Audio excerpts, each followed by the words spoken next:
amores! Como que vocês estão? Estou de volta aqui para continuarmos a falar sobre o caso da Lara Mesteruk e as novas informações que surgiram. Eu gravei um vídeo que o card tá aqui em cima há alguns dias. Surgiram algumas dúvidas também e eu preferi esclarecer tudo em um novo vídeo e trazer aí também mais algumas informações.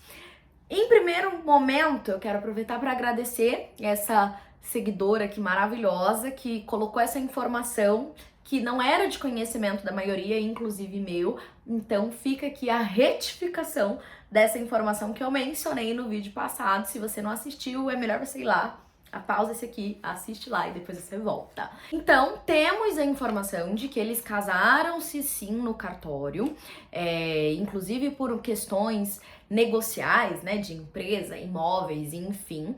E a grande discussão seria, então, em relação à existência de uma união estável antes do casamento. E aqui é importante que vocês saibam que se você vive em uma união estável e você está se casando depois dessa união, você pode sim fazer o registro dessa informação. Então você vai converter a união estável em casamento e aí você deixa registrado a data inicial da união estável, consequentemente do regime de bens escolhido, o que será necessário para uma eventual partilha ou herança em algum momento, tá? Então essa é a primeira informação que a gente precisa esclarecer aqui.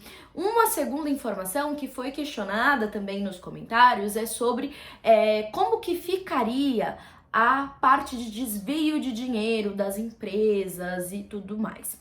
No primeiro momento, eu não tenho muitas informações sobre como isso teria ocorrido, mas é importante que vocês saibam, por exemplo, que se você é casada sob o regime de comunhão parcial de bens ou qualquer outro regime e o seu cônjuge, ele faz uma doação para um amante, por exemplo, ou para uma outra pessoa que você não tenha ciência, que você não saiba desta doação, ou seja, ele pega uma parte ali dos seus bens, dos bens que são da família e manda para uma outra pessoa e doa para uma outra pessoa. Isso pode ser questionado juridicamente e eventualmente anulada. Então, é um ponto importante que pode ser avaliado nesse caso também. E para nós, da vida real, é importante também que a gente saiba que no casamento existe essa segurança também de que para que seja feito um ato, né, cartorário, uma doação, uma venda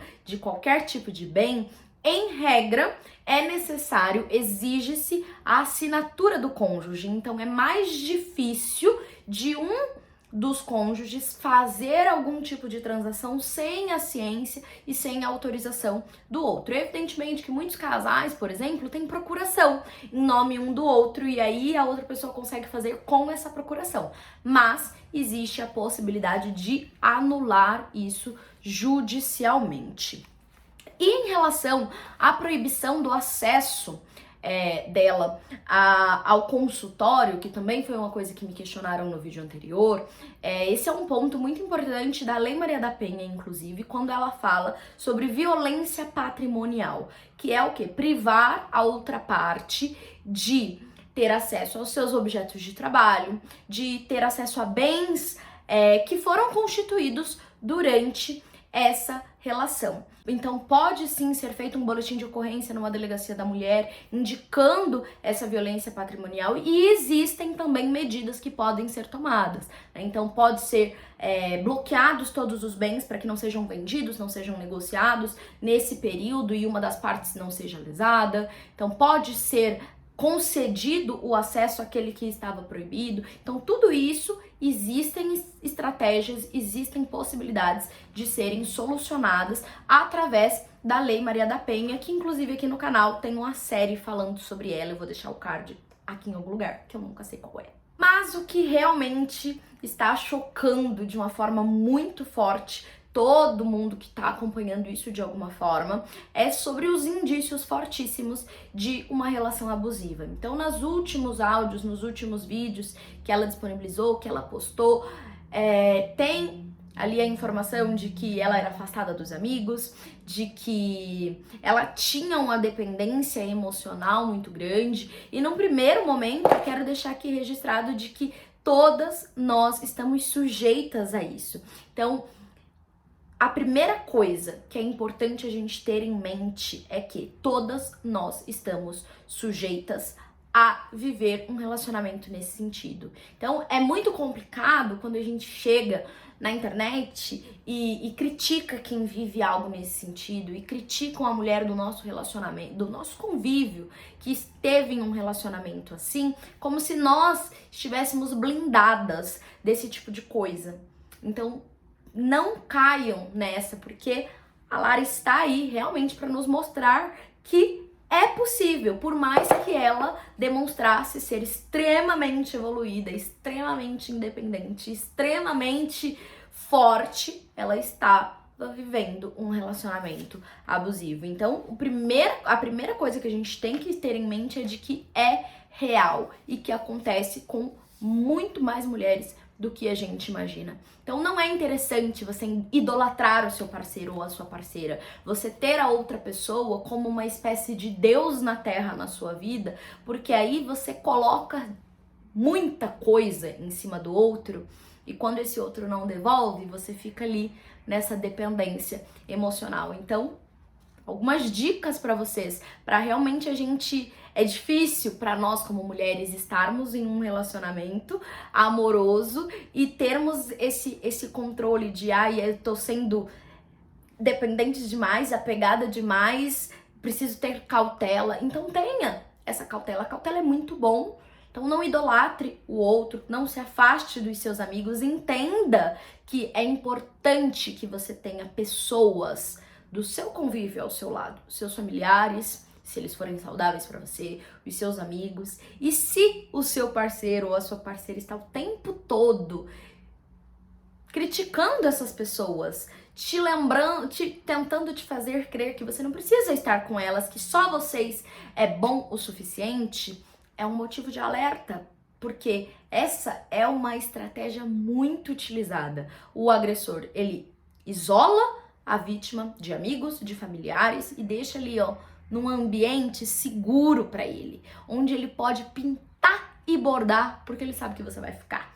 Então, nunca se afaste tanto. É difícil, porque nessa nossa vida corrida, eu entendo que é muito difícil a gente dar atenção para os amigos, dar atenção para a família como a gente gostaria e tudo mais, mas se esforce, coloque isso como uma prioridade na sua vida também, para não viver única e exclusivamente pro relacionamento. Porque se um dia essa pessoa resolve ir embora também, o que fica pra você? O que sobra? Quem sobra do seu lado? Então não se afaste. E lembre-se que o perdão ele é uma via de... O perdão é algo divino, eu sempre falo isso, que o perdão é algo muito divino e que nós, como humanos, temos, assim, uma noção de perdão muito limitada. Mas, na minha concepção, o perdão tem que ser uma via de mão dupla, digamos assim. Então, se eu estou perdoando uma mancada que a outra pessoa deu no relacionamento, ela tem que estar de fato disposta a reparar aquele erro. Então, se eu decidi perdoar a traição do meu companheiro, ele tem que estar de fato interessado em não permanecer no erro, em não repetir o erro. E isso você percebe numa primeira, numa segunda vez, no máximo. Então, perdoar tudo não é saudável. Não é saudável com você, não é interessante pra você, mulher, porque quando a gente perdoa demais, o outro entende que ele pode fazer qualquer coisa. E quando o outro entende que pode fazer qualquer coisa, a gente tá numa grande de uma enrascada. E observe, gente, observe o que o outro faz. Gente, mulher, ele é muito apegada a discurso, né? A frases lindas, a postagens na rede social, eu te amo, isso e aquilo.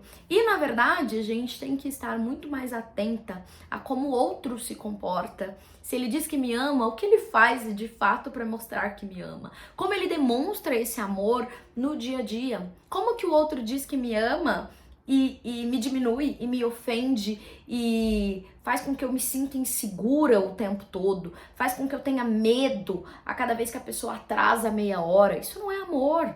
Isso não é amor, porque quando a gente ama o outro, a gente quer que a pessoa fique bem, que a pessoa fique segura. Então observe as atitudes, muito mais as atitudes do que as palavras. Porque falar, até papagaio fala. Então, a gente tem que ficar muito mais atenta às atitudes do outro na nossa vida. E um outro ponto que surgiu aí de comentários, se ele, nesse caso específico, se ele era um bom pai, se ele não era um bom pai, se eles teriam se conhecido quando ele estava com outra pessoa ou não.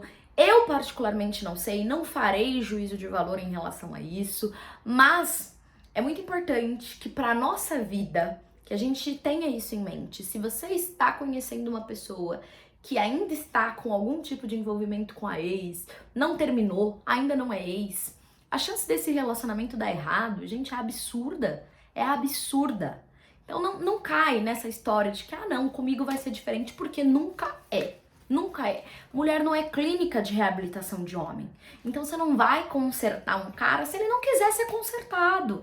Esquece isso, não cai nessa história. Se o cara não é um bom pai, ele não vai ser um bom marido, ele não vai ser um bom companheiro, ele não vai ser bom em nada pra você, ele não será bom em nada pra você. Então observe, se esse cara tem filho, não paga pensão, se todas as ex dele são loucas, a próxima louca vai ser você. Esteja atenta a essas informações, esteja ligada ao comportamento dessa pessoa. Ele sempre ofende outras mulheres, ele sempre critica outras mulheres.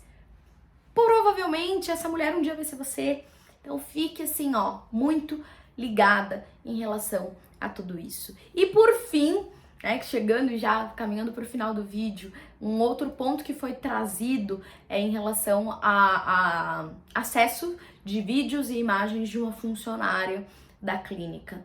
Então, eu acredito que é justo, é válido deixar esse registro aqui de que em uma situação semelhante, você deve fazer um boletim de ocorrência, você deve procurar a justiça, porque as suas fotos íntimas, os seus vídeos íntimos, eles são privados. Ninguém tem direito de invadir a sua privacidade e muito menos de mostrar isso para outras pessoas ou postar. E tudo isso pode ser sim judicializado e a outra pessoa pode ser sim condenada a reparar esse dano na justiça. Então, consulte a sua advogada, procure ajuda. Eu imagino, nunca passei por isso, mas imagino que seja um momento muito delicado, onde a mulher se sente muito envergonhada, mas procure ajuda, procure ajuda especialmente jurídica para que você consiga se defender neste momento. E também é interessante lembrar para vocês que me fizeram essa pergunta lá no Instagram, se você não me segue lá, é @MaiaraJBrasil, sobre todo esse exposed, porque eu particularmente já falei algumas vezes que não é interessante você postar indiretas para o seu ex, para o pai do seu filho na rede social, porque isso pode sim gerar uma indenização. E me perguntaram, o que eu achava em relação a esse caso. Eu acredito que a Lara tem ciência de todos esses riscos e que esses riscos estão calculados com a equipe jurídica que está acompanhando ela. Então ela sabe, ela vive há um bom tempo também do que a internet traz para ela. Então ela sabe o quanto isso pode ser benéfico financeiramente e também prejudicial. E calculando os riscos, ela achou sim que era válido. Mas é importante lembrar que ela é uma potência na rede social. Ela tem mais de 1.300.000 seguidores. Então ela está sendo muito bem acompanhada, calculou esse risco. Mas para nós, réis mortais aqui, para a maioria de nós, não é uma boa estratégia. Não faça isso. Primeiro, busque a justiça. E aí, converse com a sua advogada, analise se realmente é viável para você expor o outro na rede social. Se não, guarda, porque você pode ter um problema lá na frente que de repente você não esteja disposta a arcar. E para finalizar o vídeo, eu quero deixar aqui para vocês uma análise, assim, uma lição para a vida. A gente, como telespectador, como consumidor de conteúdo nas redes sociais, a gente por muitas vezes compra uma ideia de vida perfeita de muita gente. A gente acredita que a blogueira X porque compra roupa de marca, porque frequenta os melhores shoppings, porque mora bem, porque tem um carrão, porque tem um marido gato que, ou não, mas que supostamente faz isso, faz aquilo.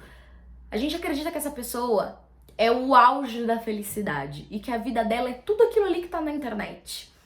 E essa história veio pra mostrar pra gente que o que a gente vê é só o que a pessoa quer que a gente veja.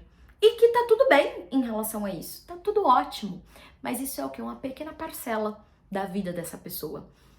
E na maioria das vezes, a nossa vidinha pacata, de bastidores, de um relacionamento que tem altos e baixos, porque é normal, são duas pessoas diferentes que têm altos e baixos, que precisam se adaptar.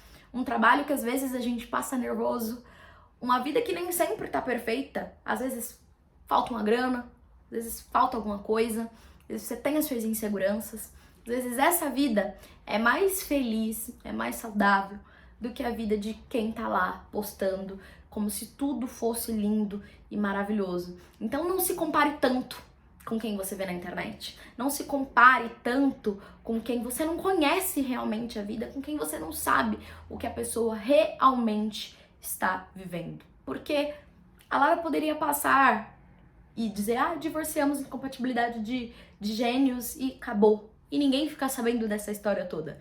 E nós continuaríamos comprando a ideia de que era um relacionamento perfeito, de que era tudo lindo, maravilhoso. E por trás, a gente tá vendo que não era bem assim. Então, tenha isso pra você. A sua vida pode ser mais feliz do que a vida de alguém que tá postando na internet, que é super feliz, super bem resolvido, super bem sucedido. Então, desapega um pouco disso, que eu acredito que isso fará muito bem para nossa saúde emocional, para os nossos relacionamentos, para o nosso crescimento pessoal e profissional. E de tudo, a gente retém o que é bom. Porque, como eu mencionei no vídeo anterior, discordo de vários pontos, de várias linhas de pensamento, acho várias coisas também, assim como muitos de vocês colocaram nos comentários do vídeo anterior. A gente retém o que é bom. Se a pessoa tem algo para agregar, a gente pega. Se a pessoa não tem, a gente solta, porque pode agregar para alguém, ou também não é da nossa conta para quem isso irá agregar. A gente retém o que é bom e segue vivendo a nossa vidinha, porque a vida, ela acontece de verdade, é no offline, não é no online. Então eu espero que você tenha gostado desse vídeo. Esqueci de me apresentar no começo, mas meu nome é Mayara Brasil, sou advogada, trabalho com direito de família para mulheres e espero que você fique aqui com a gente nesse canal, se inscreva, ative a notificação. Um beijo e até o próximo. Tchau, tchau.